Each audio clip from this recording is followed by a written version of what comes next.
International Foundation GroenLinks on the recent elections in Iraq that took place last Tuesday. Really important development in the country, the parliamentary elections there. And we're really excited to discuss this with an esteemed group of panelists here. I'm Emiel Bongaerts, working for the Foundation Max van der Stoel. I'll be moderating today's webinar. We'll take around 1 hour to explore the dynamics around these parliamentary elections, the trends, and what challenges and also opportunities lie ahead for the governance and reform in Iraq and democracy in Iraq. So yeah, again, really excited to discuss this topic, and we're here. I'm not alone here. I'm here with three other speakers. It's a pleasure having you here, Hamzeh Hadad. You're an adjunct fellow at the Center for a New American Security, the CNAS. So pleasure having you here. Thanks, Hamzeh, for joining. Also, Abdulrahman Ragheef. You're a co-founder of the Sasa Institute for the Promotion of Democracy in Iraq and also International Youth Advisor for the Dutch Ministry of Foreign Affairs. Thank you so much for joining as well. And last but not least, Salman Khairallah. You're working also on environmental issues in Iraq, and you're a co-founder of the Humat Dijla Foundation, protectors of the Tigris River as well, working on a lot of different environmental issues, also leading activists in Iraq. So also thank you so much for joining. Before giving the word very quickly to one of the panelists, because I don't want to talk myself too much, is that we also have a Q&A.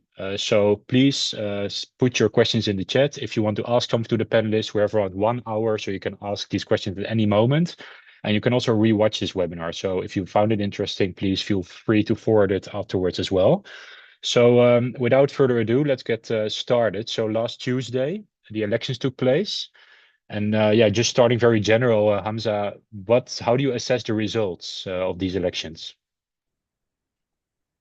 Thank you, Emil. It's a pleasure to be here speaking with you today. So there's both pros and cons to these elections. I'll start with the positive, and that is I think the surprise for many of the voter turnout. We've in the last two elections, so since 2018 and then again in 2021, there was a strong boycott campaign during those elections. We saw a significant decrease in voter turnout. And one of Iraq's major parties, the Sadr movement, that won the most seats in the last two elections, decided to jump on this campaign, and we saw that they were actually unsuccessful because there was more people that came out and voted. Now, there's always been a lot of controversy in Iraq about how do you measure voter turnout. The Independent High Electoral Commission, also known as IHEC, they measure it as the number of voters that voted that are registered. And there's always been the claim that this is inflating the numbers in Iraq. Well, we haven't had a credible census in Iraq since 1957. We were able to do that last year in 2024. So we're actually able to have a better understanding of the numbers. So a rough estimate actually puts it at 40% of the eligible voters, which is an increase. And we know that on the individual basis, there was just over 12 million Iraqis that voted on Tuesday. That's over 2 million more than the last election. So to me, that is a positive thing, just on measuring democratization and seeing people be politically active is positive for me. Um, the negative aspect is once again we get another election that doesn't have a clear winner. They're still finalizing the seat count, but the party that won the most seats is less than 50. And as you know, there's 329 members of parliament. You need 165 for 50% plus one. We're far from that. So Iraq will once again go into the long process of government formation, and that tends to be a very murky process. Last time it took just over a year. On average, they take about 6 months. So, and then the other aspect that I'm a bit negative on is just what's happened to the new protest-based parties that were born out of the Tishri movement out of 2019 and the independents. Now, keep in mind, we did revert back to the 2018 electoral law that favors uh, established parties, bigger coalitions. We're no longer at the 83 districts. We're down to back to 18. But I don't think that's a good enough excuse for these parties. There were a lot that won seats. They were able to mobilize, and they weren't able to sustain that. Shortly after the 2021 elections, parties like Imtidad that won 9 seats and later rose to 17 after the Sadr resigned, disintegrated really quickly. Their political leader didn't even run in these elections. A lot of them decided to join on other established elites, and they didn't win seats. And so, other than maybe Ishraqat Qanun, that went from 6 seats in 2021 to 8 in this week's election, that's kind of the one sustainable success story we've had from the Tishreen protest movement. I don't see much hope. So we're going to see a lot of the established parties the next 4 years. And so I'll leave it for the rest of my colleagues to have to comment on that. And we haven't even stepped into, what are the policies that are going to be the focus of the next government. But those are kind of my points.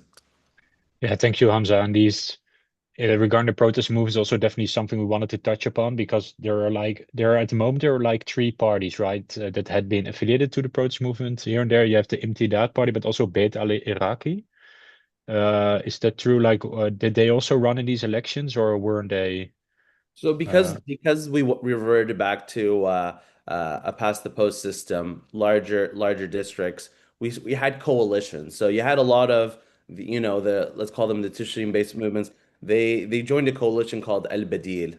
Others they joined Prime Minister Sudanese Reconstruction and Development Coalition, and so. Al Badil, I think they've only won 2 or 3 seats at this Mm, moment. A lot that ran with Sudani did not win any seats. So again, a lot of these parties had to join together. yeah.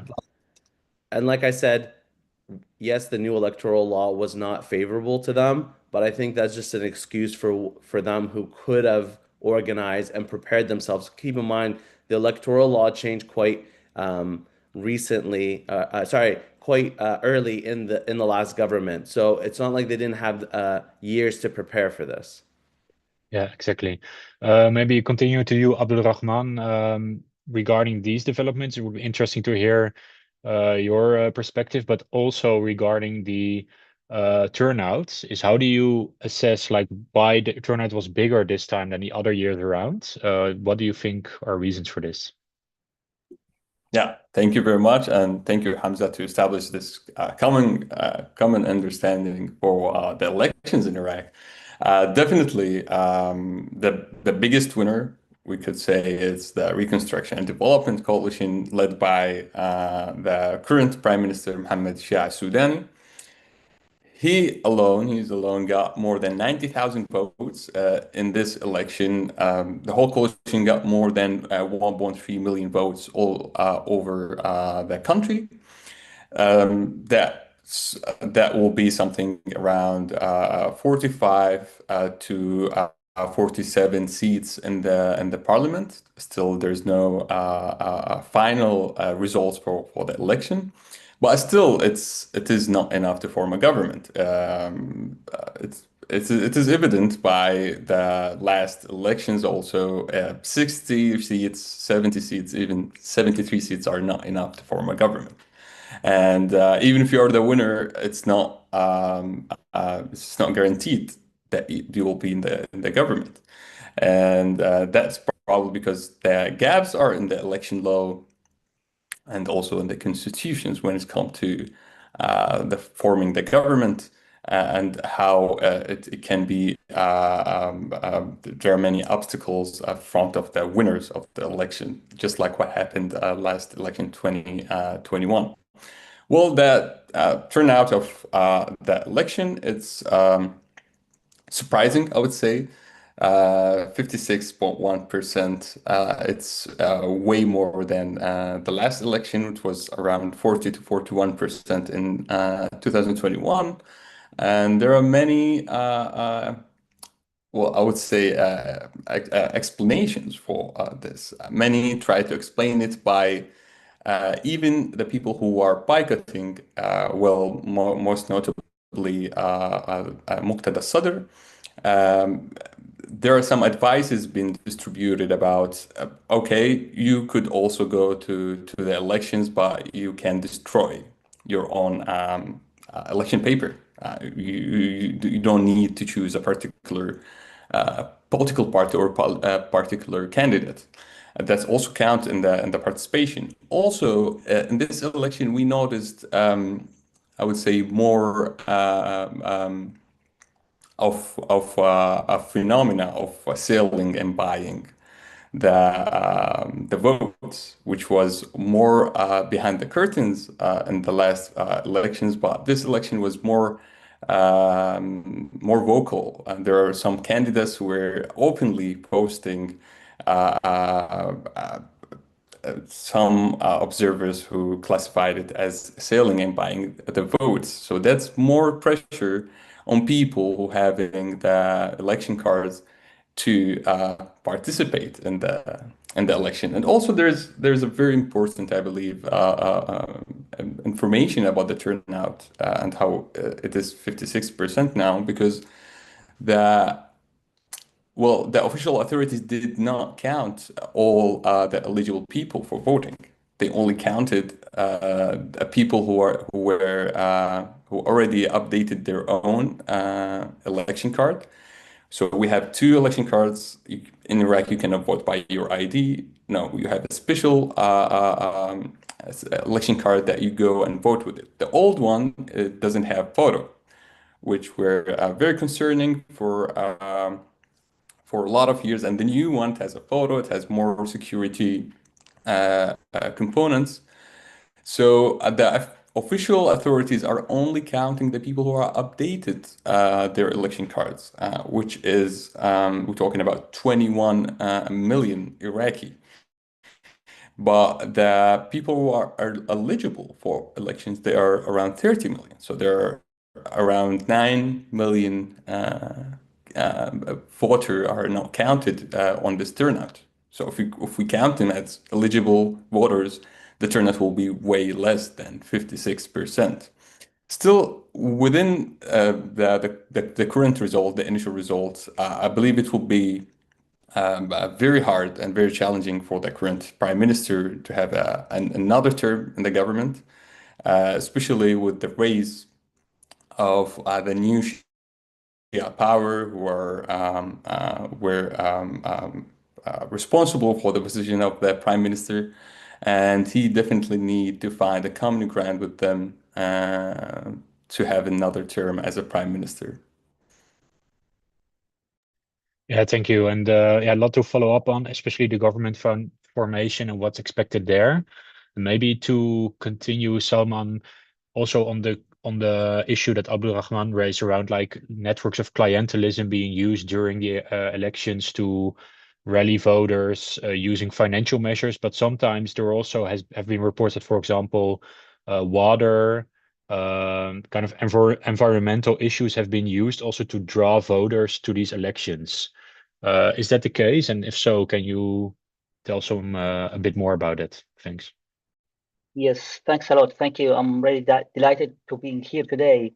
And thanks for Hamzeh and Abdulrahman for what they cover and the common understanding for the situation. I just want to add one point, and then after that I will go to the water and environment, especially when it's come to the maybe this election itself, we cannot compare it with the previous one because there is one of the elements it's missing for me, which is in the previous election, the government itself, they were not represented in any of the coalition or in any party. Like Mr. Al-Kadhimi and his team was not in any they were not nominated or not in the election in general, which is that something different in this election when we see Mr. Sudani, he back again with really a huge and big coalition with him and big team going together with people who's somehow they were not from the right wing or not from the left wing, but they are in between, new faces,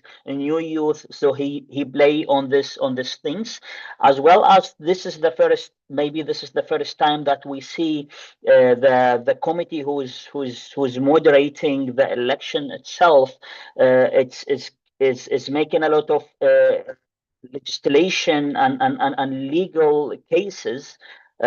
Yeah, making a lot of legal cases when it's come to the new the nominator or the people who's entering the election. Like he kick out some new faces as well because of their speech, because of posts on social media. So this is also the first time we see that much of range of using, let's call it, using the authoritarianism in this way.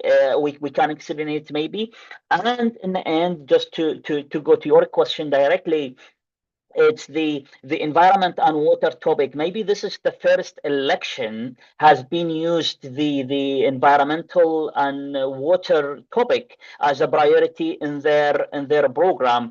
It wasn't mentioned directly in some of the programs in a different teams. They didn't mention it directly, but they somehow they were putting some like efforts for the farmers. Like, we will support the farmers, we will give you more water, we will push the government to give you more water, which is something they cannot do it easily, because as a parliamentarian, okay, we have seen it in the previous governments, they made these things, but to repeat this again, it could be maybe is such a difficult with the water crisis that we have it in Iraq right now. From the other hand, the government itself, which is they already part of the election, but in the same time it just yeah, we have problem with our neighbor country about upstream and downstream when it comes to Tigris and Euphrates River, and it has been like really we don't have any agreement between Turkey and Iraq when it's come to the water.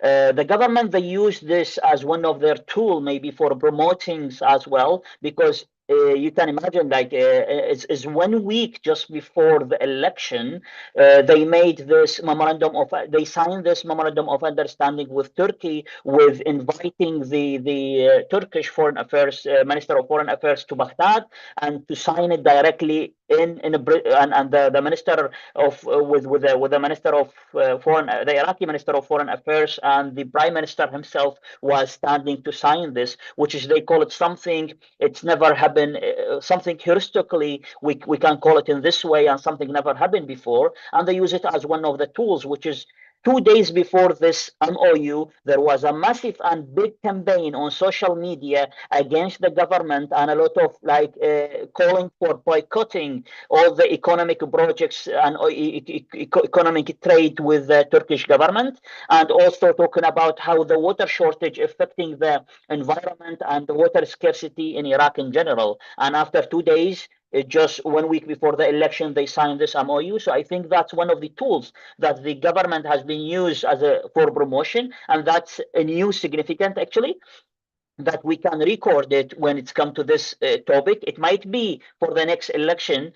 Hopefully they will use the environment and water as a priority for their program, but of course we will ask to use it in a better and more strategic way. Thank you.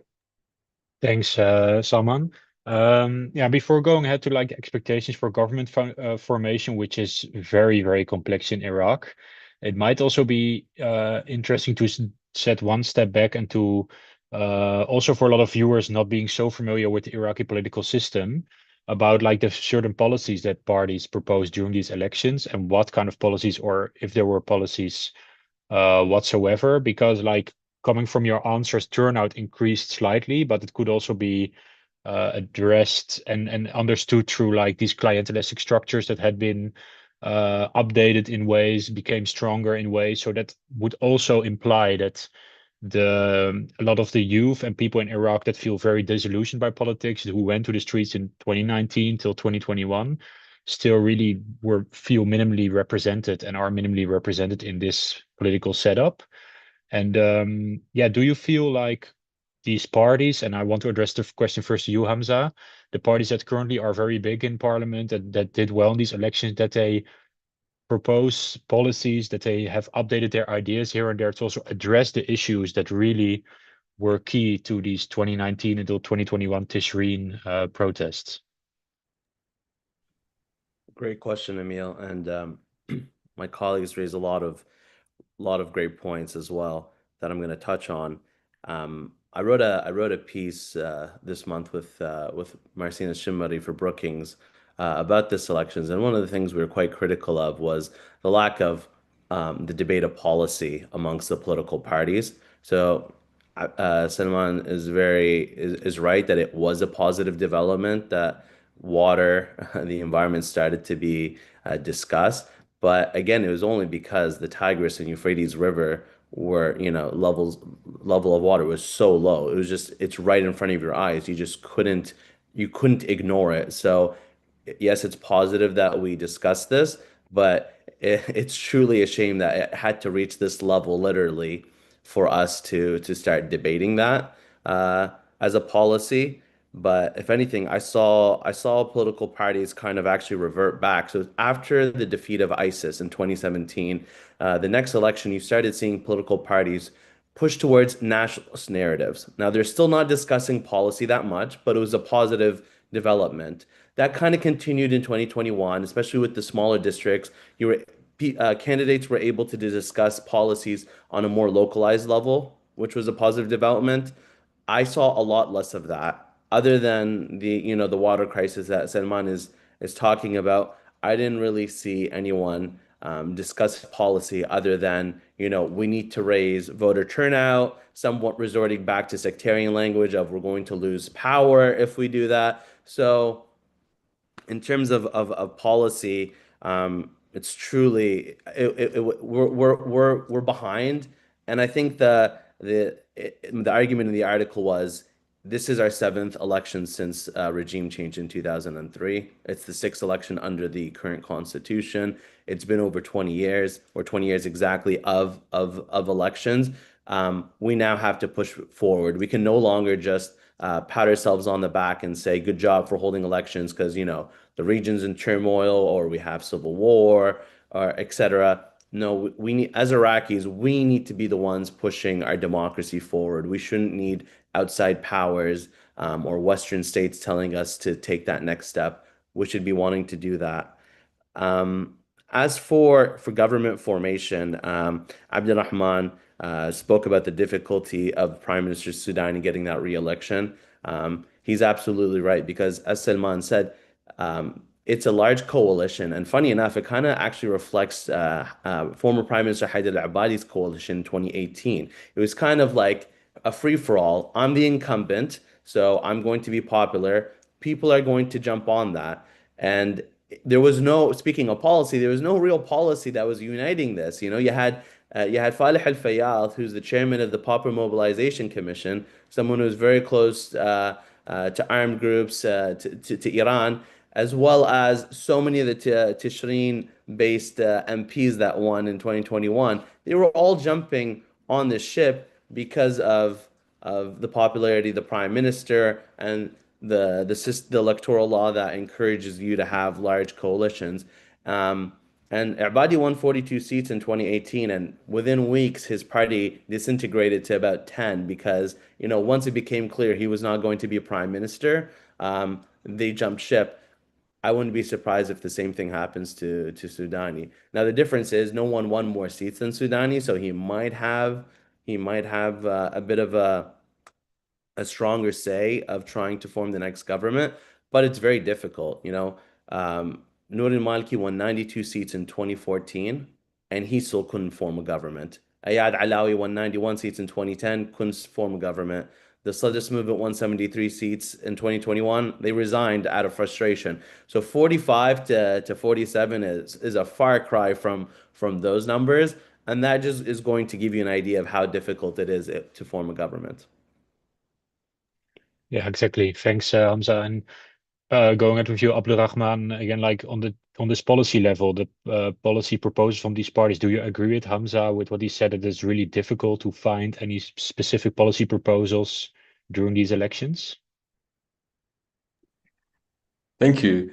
Yeah, Actually, I totally agree with Hamza and also my colleague Salman. It is very hard to find a common ground between these policies. If I take a step back to these political parties as a political entity, do all the 400 political party were in the parliament, or even the 7,000 candidates, they do have a political ideology that they need to follow. I believe this election was very special by the kind of coalition we saw. We saw coalitions that put very different political ideology together. Something important to mention is a lot of political parties currently entered and they have seats in the new parliament. They don't have a clear political program. They don't have a clear political ideology. They're mainly very vague about this part of their approach to their voters, but they still got seats.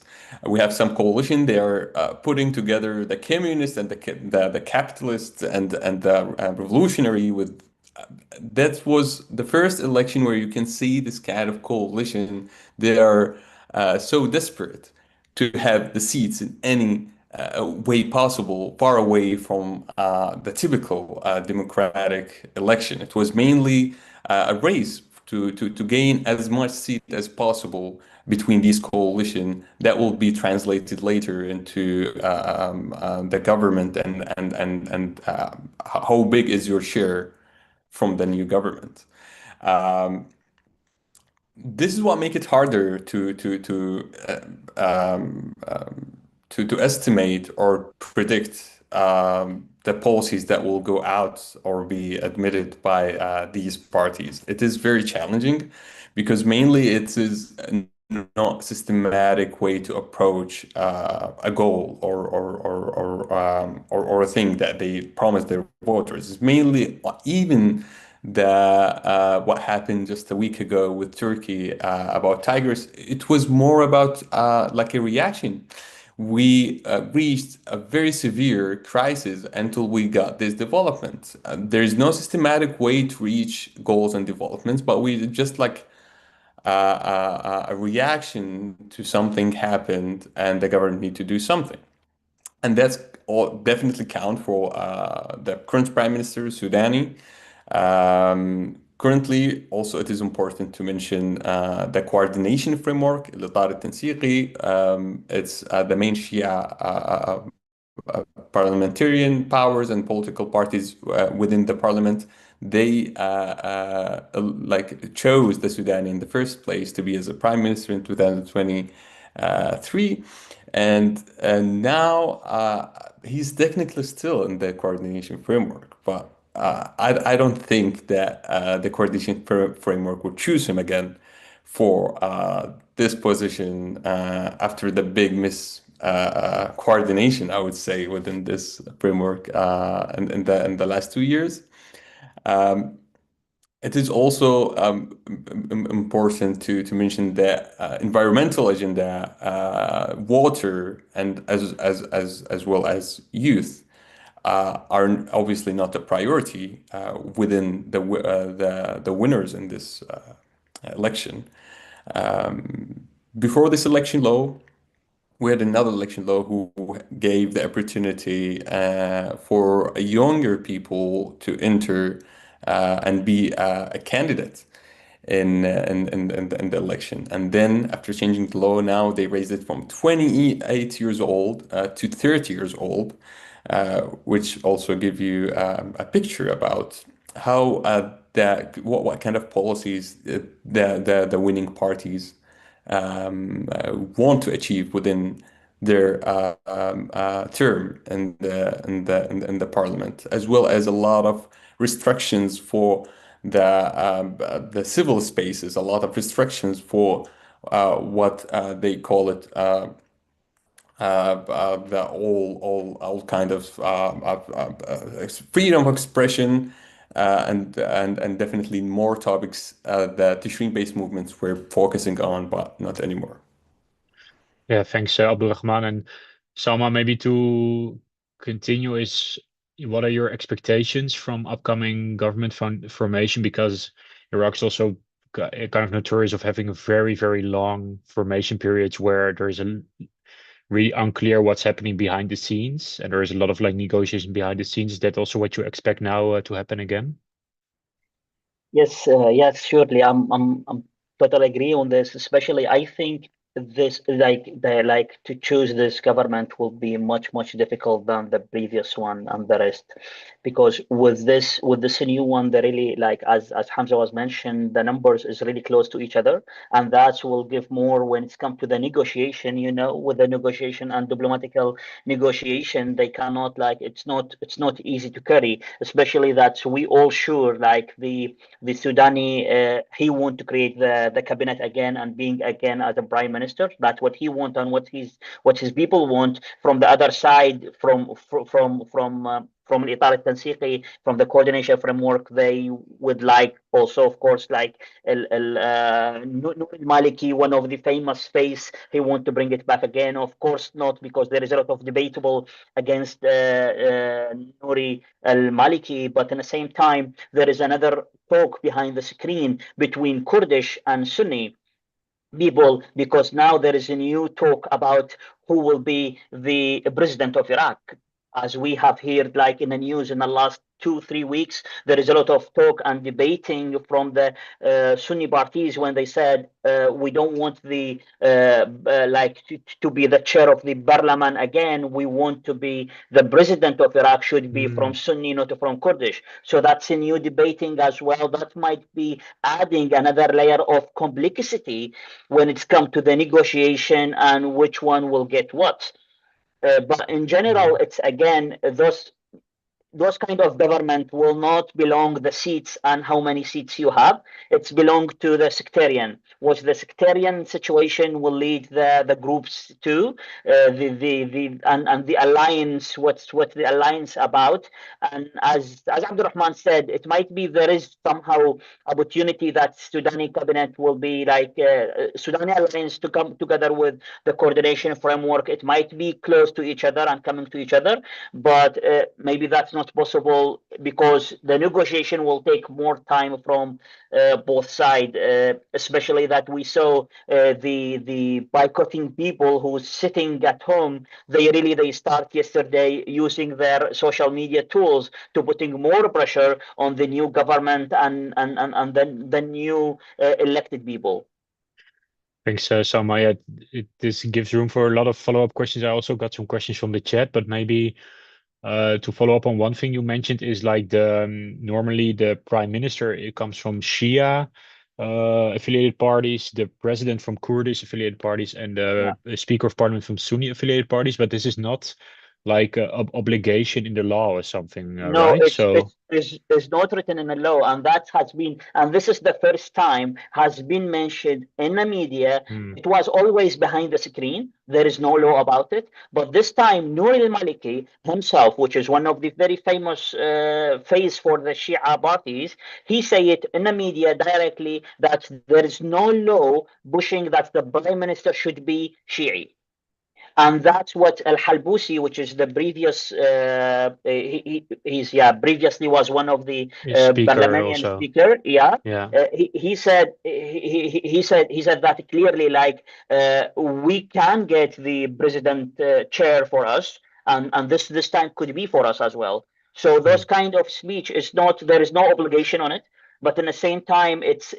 I think this is another layer it will be adding for the negotiation for this time. Yeah, and this shows, of course, very clearly how deeply ingrained the sectarian politics will be in this whole negotiation framework that will take place. And I can follow it up with one question from the chat I got is on the Kurdish parties. The question is, how do you assess the results of the Kurdish parties, KDP and PUK? So I leave it open to you who wants to answer. Hamza? Yeah, I can take that on. We've come accustomed to actually vary the same points. I mean, I think the least competitive place in all of Iraq is Iraqi Kurdistan. The KDP is always getting between 25 and 30 seats. The PUK between 15 and 20, and then the rest is always of who of the, opposition parties or offshoot parties, how well do they do? So it's very, if anything, Kurdistan is even less competitive than the rest of Iraq, and this election was no different. One thing I do want to add, though, there's been a lot of negativity that we're kind of discussing, but I think it really was one thing that really was positive was that no political leader could hold the system hostage. So when Muqtada Sadr pushed for his boycott, one positive thing was it was peaceful. There weren't people outside of polls or violence used to prevent people from voting. I think that's positive.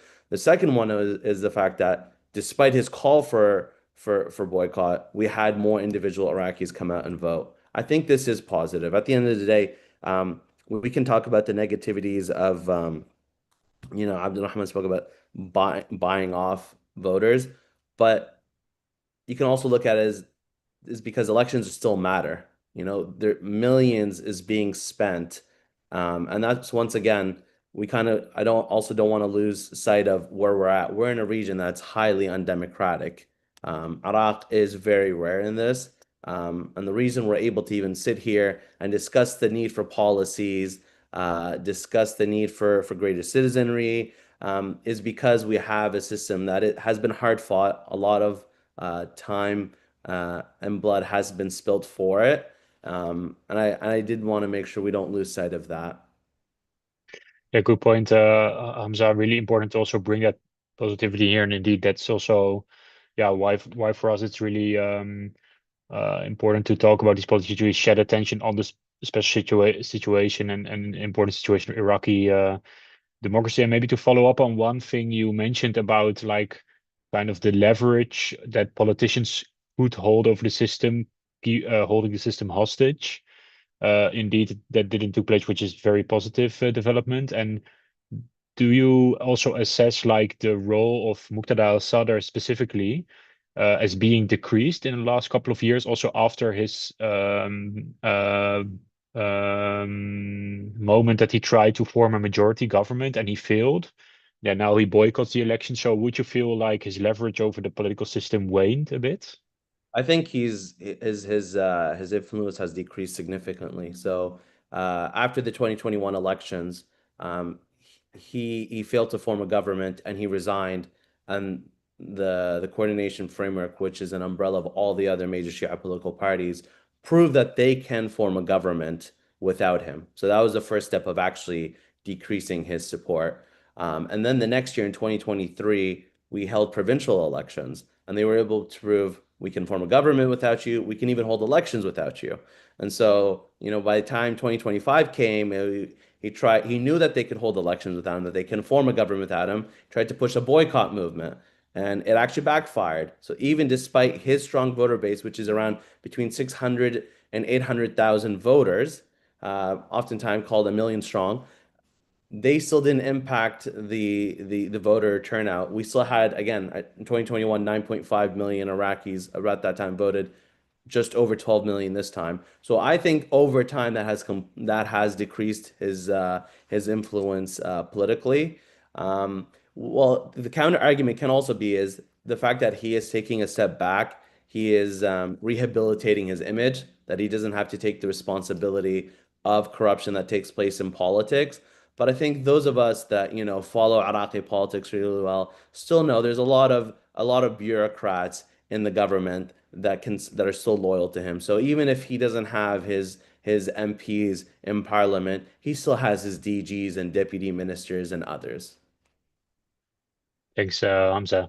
A very clear answer. So want to follow up on the next question from the Q&A, both to you, Abdulrahman and Salman. It's the question, do international tensions in the region influence the formation process? So I'll leave it up to you who wants to. Yes, thank you. Yeah, I think this is one of the important points as well.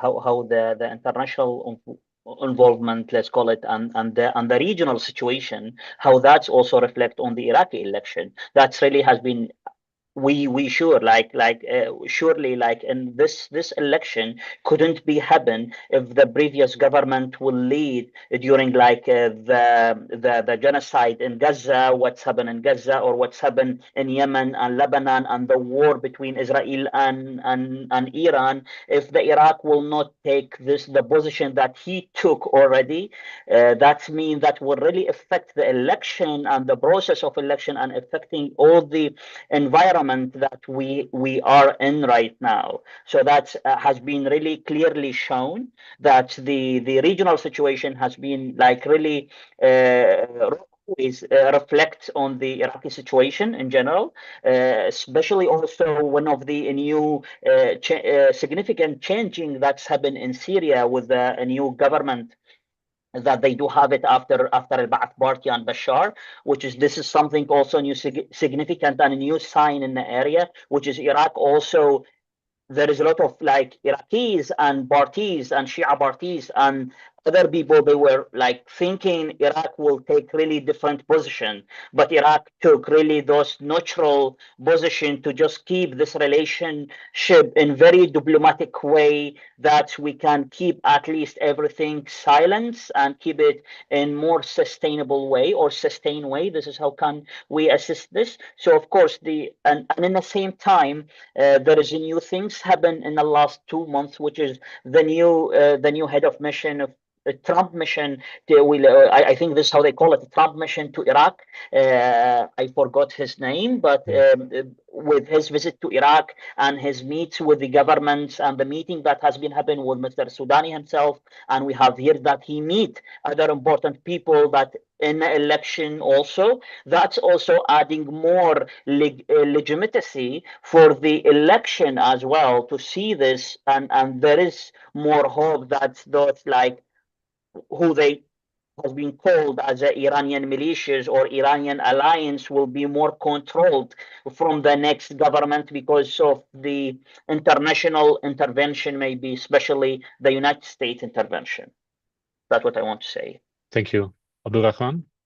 Yeah, thank you. If I can add for that, I believe also the international or the regional tensions were also part of why the Reconstruction and Development Coalition is the biggest winner. For the past few years, Iraq was always counted as in this region more not a stable country, but if we just observe what happened in the last 2 years, a lot of countries suffered. They suffered from more instability. We're talking about Lebanon, and especially if we're talking about the Iraqi political system, we definitely need to reference the political system in Lebanon. Syria, Yemen, other countries, Iraq was one of the very few wasn't attacked by Israel, and that because the government chose. And that's one of the very few things that count for Sudani, the current prime minister. The government chose to be neutral during this war. And that was also emphasized many times by Muqtada Sadr, that we are not capable to enter this level of wars, and the government succeed of being having Iraq more neutral side. We are one of the very few countries that wasn't bombed or targeted during the conflict in the region. So that's definitely was one thing was supporting the current government and the current prime minister. He succeeded to do that, which provided Iraqis with more stability, with more also economic stability, and we were usually not used to that, to be honest. For the last 50 years, Iraq was always an active actor in a lot of events in the region. But this time, Iraq chose to focus internally about what is happening in Iraq, and avoiding a big destruction could happen in the country. Thank you, Abdulrahman. Hamzeh? Yeah, just to add on, I mean, we should clarify. Iraq wasn't neutral. I think it's still a very big supporter of the Palestinian cause. I just knew the capacity of not entering warfare. I think that's an important point to point out, and I think this is a welcome development. For example, we were talking about policies and environment. I mean, Iraq was raising President Abdul Latif Rashid was raising the environmental impact the war in Palestine was having in COP29 and COP28. And I think these are important developments that Iraq is taking on the support of the Palestinian cause through more diplomatic avenues rather than military ones, because, like Abdulrahman said, we just don't have that capacity to do that. And I think there's an exhaustion of war amongst Iraqis. There is hard-fought stability that we have. And I think the political elite, as well as the religious clerics, and the people all know this was difficult to achieve, and we just don't want to lose it. And so it wasn't necessarily neutral, but through more diplomatic support. Thank you. We have one more question from the Q&A, and then also looking to round off. Time goes rather quickly, and I also wanted to ask you one final question. So looking to the Q&A, we have one question with actually, it kind of combines my question as well. In your opinion, what should be the top priority for Iraq's new parliament in its first 100 days? And I might add myself, so to combine these two questions, is what do you think are the biggest challenges also for this new government to tackle in the upcoming parliamentary mandate? So the first 100 days, but also the next 4 years until next elections. So this is also then the final question with which we can end the webinar, but then we can go to the three of you. So maybe we can start with you, Salman. Sorry, I lost the voice in the question. Yeah, so the Q&A question was, what should be the biggest priorities for the first 100 days for new government? And I also wanted to add to that question, what do you think are the biggest challenges also to tackle in the whole new parliamentary mandate, so the upcoming 4 years? Yeah, I think the first 100 day, which is what is important, is to choose to choose the prime minister, of course, and also to give him all the space to choose his cabinet without any intervention from the parliamentarian or the parties, which is something we cannot exclude it, of course, but they always use it because it's part of their, as a parliamentarian, they have to pushing the prime minister to give them some of the ministries. And that could be one of the things, but because of course I am really biased and situated for the environment and water as an environmentalist, I would love the new government to really work in the new parliamentarian to really working hard to put the priority on environment and water, because we have seen in 2018 what's happened in Basra and what's happened in south part of Iraq because of the water crisis, and we are in a water crisis right now. That's something it's need an urgent step from us, and I think this is will building more trust between with their voters, with the people who's voting for them already, better than thinking about other topics. That's what I want to say. Yeah, thank you, Salman. And it is a really important topic because, if I'm not mistaken, the Basra region is one of the regions that is being hit the most in the whole world because of climate change also, right? Because you see already so many of the effects of climate change and of the temperatures being exactly as a all UNDP report has been mentioned. Iraq is one of the fifth fragile in front of the climate change and affected by climate change. One of the fifth country around the world, which is really we paying a lot when it's come to this, and Iraq try to make something when it's come to that. But of course, they cannot do it only the Ministry of Environment. It need laws. It need a lot of legal backing for the ministries to implement those policies. Then they can Iraq can survive from this big hit. Yeah. Yeah, and indeed, and in that sense also, as Hamzeh also alluded to, a link to the COP, which is taking place right now in Brazil, that these things are happening right now. It's not something abstract happening in 10 years or 20 years. We see the consequence of climate change happening right now indeed in Iraq and in the Basra region. For sure. Abdulrahman, what are your thoughts on this question about the upcoming priorities for the government? Thank you. Well, I believe it's water. I think they need to, they will work where they stopped. Now, water is, well, we're facing a severe crisis by water. We need, and the government also know that they need to work more on this water topic. As Salman mentioned, Basra 2018 was a very severe crisis happened there and caused hundreds of thousands of people suffer from contamination and as well as the representation. I believe it's one of the main challenges that the new government need to prove. They need to prove they're representing the people of Iraq. There are a lot of boycotting movements still, Muqtada Sadr is his kind of power is not by the parliamentary holding. He have a very loyal public that can start street protests within minutes. And this protest can stop the parliament and stop all the process of forming the government. Even one day before the election, he tweeted on X about like for his followers that you need to stay updated and stay ready for new orders or new news, which make it more concerning about how the new government will give that sense of representation for everybody who is not represented in the parliament.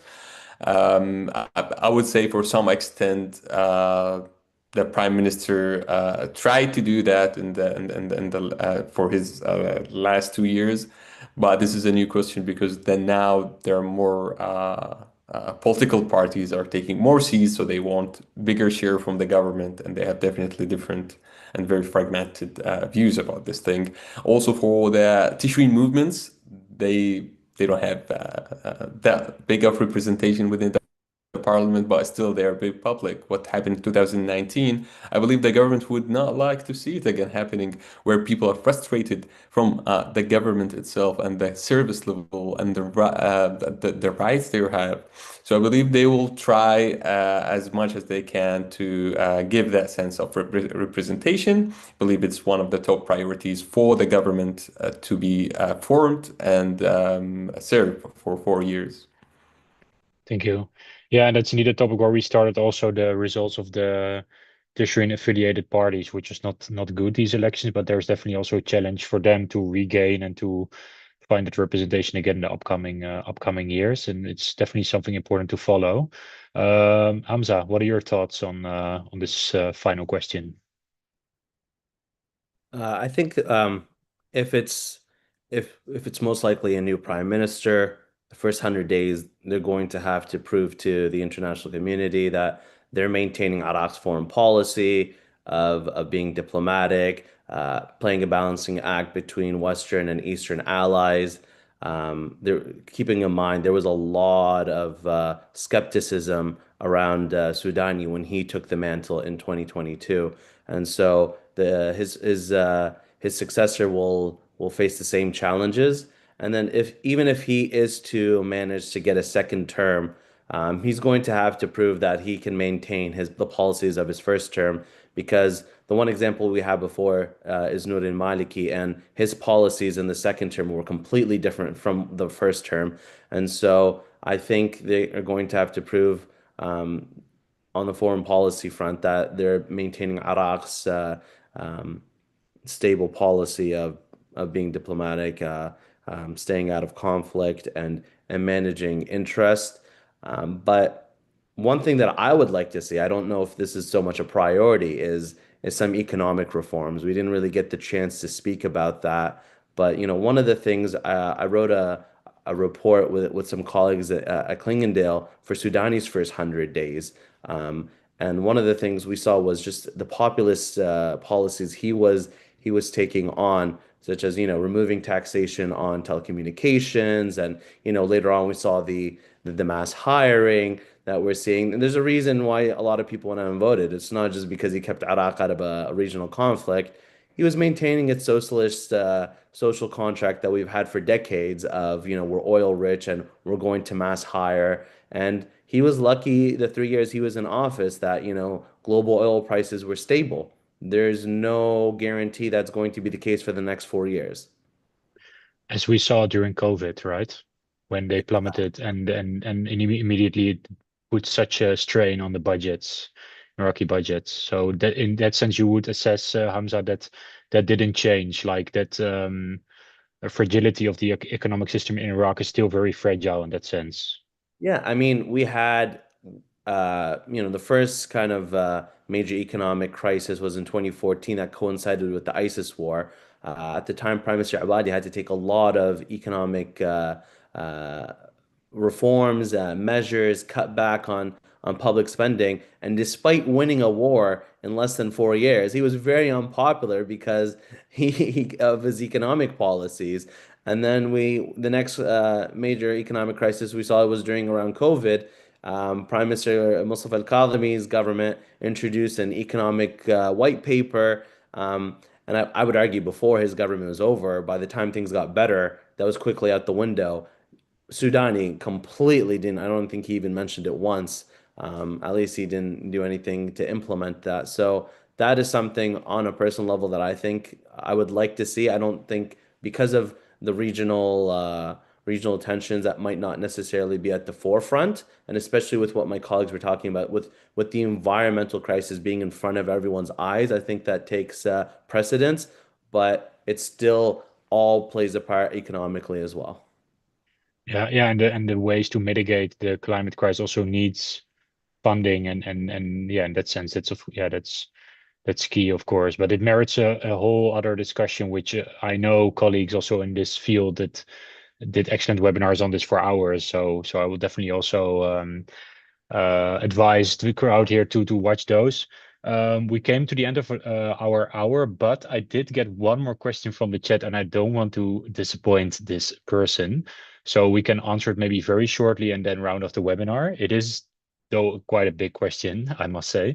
The question is, what about Iran's influence in parliament after the elections? So it's not like an easy one to quickly answer, but if someone feels happy to answer it in 1 or 2 minutes, would be great. I mean, I can answer that quickly. Iranian influence is Iranian power is at the weakest it's been in post 2003 Iraqi existence. Um, so the question is whether Iraqi policymakers can take advantage of that. It's not necessarily because they've established a relationship where they have a lot of influence on Iraqi policymakers. That's just a reality. But we also have to keep in mind, Iranians know that Iraq is one of the very few avenues they have to the global market. So, when the Lebanon banking crisis in 2019 completely took Lebanon off the map for Iran, Syria, since its civil war, long lost. Iraq was one of the very few avenues they could access the global market. And so, despite that influence, they know they can't push Iraq too far and lose that as well, just from the crippling sanctions they have.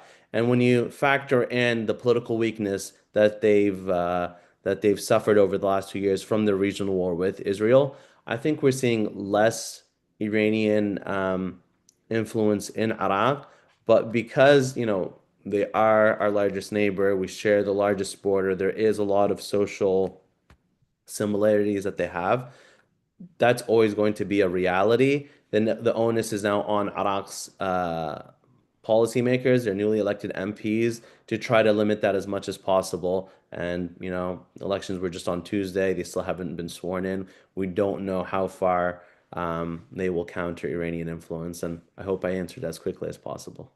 Yeah, you definitely did. I think it was very complete. Unless Abdulrahman, someone you want to add anything, I think it was good also to still touch upon that. So thanks also for that final question. And with that, we came to the end of our hour here. Like, I would love to discuss this even like 2 or 3 hours more, but we don't have so much time. But it could be something definitely to continue. And up until that, I would definitely also refer the viewers to the many articles and work that you're doing. So to also follow you online, but also definitely check out the website 1001 Iraqi Thoughts, which is a great website. I would definitely advise to check for all kinds of analysis and more context on these elections, on the political situation in Iraq, as well as the article you wrote, Hamza, with Marcin on Brookings. I will definitely add it also in the description of this webinar. So with that, many thanks, Hamza, Abdulrahman, Salman, for this webinar, for all your knowledge and everything. It really has been a pleasure. And also thank you, viewers, for all the questions. And with that, yeah, let's hopefully we see each other soon at another webinar. We'll definitely organize more on elections across the Middle East, North Africa, but also in Europe. So potentially we'll see each other very soon again. Again, thank you all, and see you hopefully soon, and have a great day. Bye-bye. Thanks.